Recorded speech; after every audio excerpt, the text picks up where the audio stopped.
నమస్కారం. నా పేరు శ్రీరామ్ శర్మ.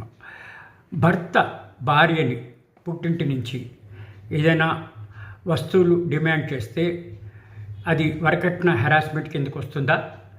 ఇదే విషయాన్ని నివృత్తి చేస్తూ గౌరవ సుప్రీంకోర్టు ఇద్దరు జడ్జిల ధర్మాసనం justice Vikramnath, justice Prasanna B Varale ఒక తీర్పు చెప్పడం జరిగింది.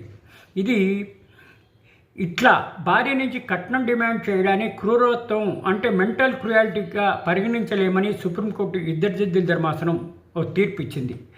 భార్య నుంచి ఆస్తులు కానీ విలువైన వస్తువులు కానీ ఇవ్వాలని డిమాండ్ చేయడం చట్టవిరుద్ధమే, అది తప్పే.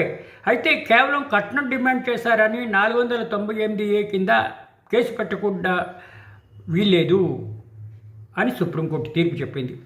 ఇట్లా విలువైన ఆస్తులు భర్త భార్యని డిమాండ్ చేస్తే అందుకు సెక్షన్ 498A ఐపీసీ కేసులు పెట్టకూడదని సుప్రీంకోర్టు తీర్పు చెప్పింది. ఇట్లా కేవలం కట్నం డిమాండ్ చేశారని సెక్షన్ 498A ఐపీసీ పెట్టకూడదని సుప్రీంకోర్టు తీర్పు చెప్పడం జరిగింది. ఇది గత ఏడాది డిసెంబర్ 12వ తేదీన ఇవ్వడం జరిగింది ఈ తీర్పు. Thank you.